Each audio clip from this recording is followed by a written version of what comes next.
Hello, everybody at NBCChicago.com. Hey! Fun audience name, I like that. My name is James Neveau. I'm a digital content producer and sports writer for NBC Chicago. True story. I'm once again here with NBC5 sports anchor and sports expert, Siafa Lewis. Use that term loosely. Well, no, it is definitely not loose because we have a lot of conversations about the comings and goings of Chicago sports, and today we're talking about what the Cubs and White Sox did, and more importantly, did not do at the Winter Metings this week. Lots of things going on there, lots of big-name players signed, none of which ended up in Chicago. But I think that was probably by design. So I think what we should really start with is we should start with the Cubs, who, once again, does not seem like they're going to be opening the pocketbook for basically anybody. But all we're hearing is about how they're possibly going to trade several star players, maybe one, two, who knows. We'll start with Kris Bryant, man. That's like the big thing right now. Everybody's kind of waiting on what's going to happen with Josh Donaldson, seeing if Kris Bryant's going to, be a Cub next season. And all indications are they seem really serious about moving him. And Siafa, I just want to know, what do you think about that? About them trading Kris Bryant? The prospect, the notion of it, the idea of it, I think it's horrible. I think it's deplorable. I think it's an embarrassment. And we had this conversation yesterday. We have tons of conversations not in front of a camera. Right. The conversation we had yesterday was about whether or not a team like the Yankees or the Dodgers with a young player in his prime who's already won an MVP would be in a position to consider even trading that talented asset 2 years before he's a free agent because they're afraid of not being able to afford him.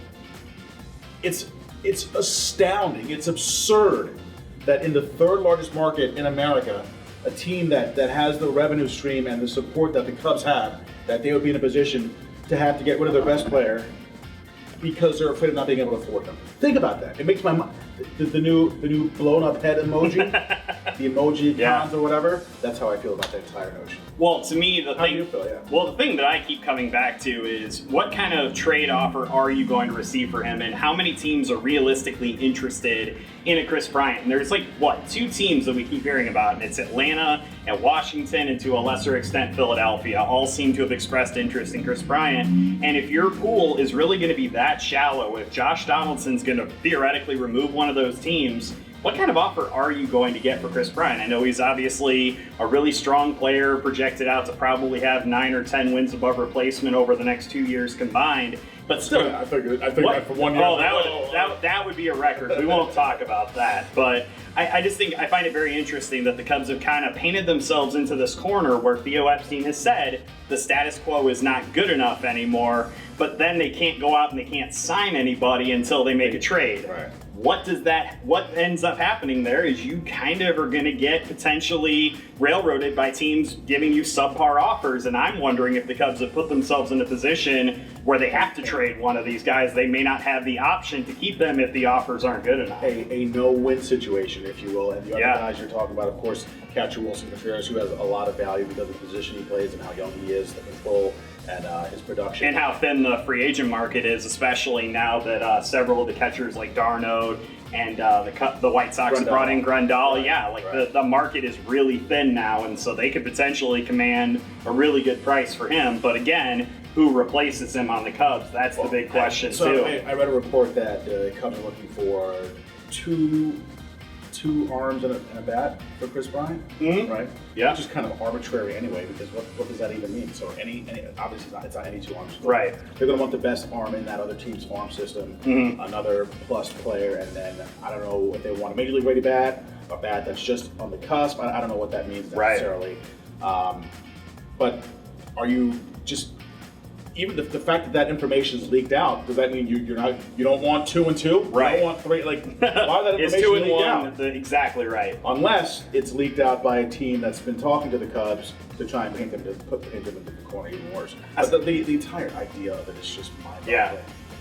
You want to talk about something maybe a little bit more optimistic? Let's talk about the Christmas White Sox. is coming up. Let's talk about the White Sox. Yeah. Okay. Well, they've already made some moves this offseason, as we mentioned. Okay. Signed Grandal. Really, I think that's a really good move for them. Signed McCann. They did re-sign James McCann, which I thought was very interesting, because I'm not sure where are they going to play him exactly. Are they going to DH him? Or are they going to play him at first base? They also re-signed Jose Abreu. So. Yeah, you know what? There is no such thing as too many bats. You can have all the bats you want. The big question now, though, is what's next? Because several of their starting pitcher candidates, including Cole Hamels and Zach Wheeler, are both off the board already. They were never realistically in, I don't think, on Garrett Cole or Steven Strasburg. They still need to add veteran pitching, do they not? Like, I still look at that and go, they need to go out and get a guy like a Madison Bumgarner in free agency, or even talk to the Boston Red Sox about maybe adding David Price in a trade. Like, the White Sox have a lot of young talent. That kind of salary? They may be able to get the Red Sox to take on some of the $96 million that Price is still owed, but you got to do something, right? You can't just roll into next season with the rotation that they had at the end of 2019. I know they do have guys like Michael Kopech coming back from Tommy John. They have Lucas Giolito, Reynaldo Lopez, Dylan Cease, but you still, I think, need at least one veteran arm to add to that mix, and a high-profile one would be probably ideal for them. So you're looking at a lefty like Ryu or Keuchel? Yeah, Keuchel. Mad Bum wants $100 million. Mm-hmm. I don't know how comfortable I feel with that. Well, I mean, if you want to be in these waters, you have to spend. Like, they really, I think, are in a position where you only won 72 games last season. You're looking to take a big step forward. That, to me, is a way that you do it, is you go out and you get a veteran pitcher like Madison Bumgarner, and you show you're serious about playing at this level, and I think that other free agents will take notice of that. I like the conviction with which you're speaking right now, telling them what they need to do, how they need to do it, why they need to do it, and who the guy to do it is. I vote for you. Thank you. Now, Madison Bumgarner would be awesome on the South Side.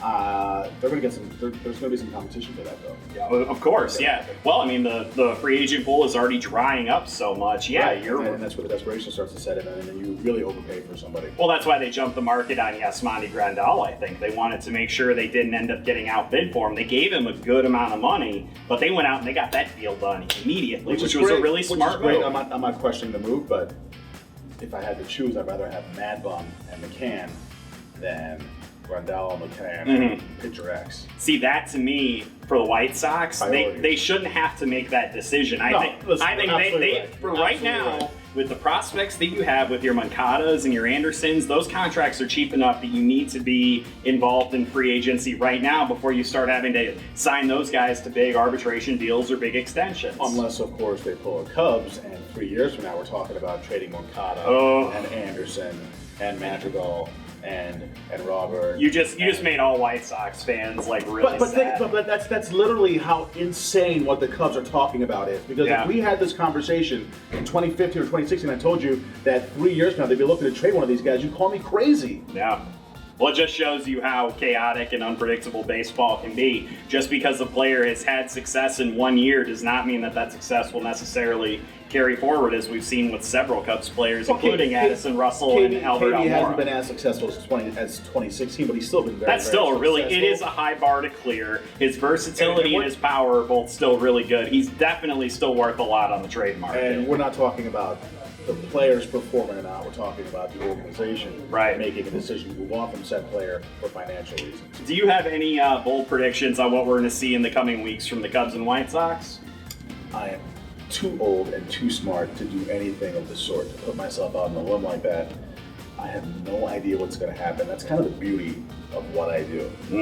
I get to sit back. So you're gonna let me go out on a limb and make the hot takes and react to what happens. What do you think? The White Sox are going to add a veteran starting pitcher, whether by trade or in free agency. I could have said that, but it's going to be a guy like a Bumgarner or a Price. It is going to be a bigger name. It's not just going to be some a $100 million guy. Yeah, I think they're still going to be aggressive in free agency, and they're going to go out and try to get that, or they're going to do it via trade. They have a ton of assets they can work with, and they do have money to work with, I think, at least this season, because they do want to take a step forward in 2020. No, I really should not. It's not fair to, but I should not compare the Sox now to the Cubs then, but they didn't trade any of those young assets until they were in a position to take advantage of how good they actually were. But to get a guy like David Price, you're not going to have to give up like a Luis Alexander Basavi or anything like that. You're going to have to give, potentially lower tier prospects. I think that's still fine. Do you want David? So you want the veteran arm for what he provides on the field a little bit, but also the mentorship aspect. I think that would be a really good idea. No, Don Cooper is... He's not going to be your ace. Don Cooper, well, they don't need him to be the ace. They've got Giolito and they've got other guys like that. They just do need that veteran presence. I don't think they have to quite get to the level of John Lester signing with the Cubs to be, that's not what they need. What they need is a guy who's going to be your 2 or 3 starter. Isn't Mad Bum that guy? Isn't Mad Bum the same as Lester then? Is he as good as John Lester was at that point? Was John Lester coming up for 200 strikeout season? I'm pretty sure he wasn't. Probably not. Well, he's never been that kind of pitcher, has he? Sure. But Mad Bum had a sub-4 ERA with 200 strikeouts. Yeah. But you've also seen some peripheral dips in velocity and spin rate too. He's also playing in a pitcher's park. That's very true, and he would not be doing that on the south side. So that would be my prediction for the White Sox, is they will go out and get a big-name veteran pitcher, whether by trade or free agency. And I do, as much as I don't want to say it, the Cubs are going to ultimately bite the bullet and trade Kris Bryant, and there will be much sadness in Chicago, and I'm sure... You think it's definitely going to happen? I think 100%. I think there would not be this much smoke without them being willing to actually do it. Like, I don't think that it's necessarily the right path forward unless they get absolutely blown away in a trade. If, like, the Nationals are willing to give up a guy like Victor Robles potentially in a trade... That's pretty funny. Hey, that's... From what John Heyman reported today, that could be a potential ask for the Cubs. An ask, and if I'm the Nationals, I say no. Listen, I love you guys. This is fun as always. This is real. I didn't know what you were doing. I didn't know what you were going for, I man. actually got to go get makeup because I have a sports cast to do. True story. Yeah.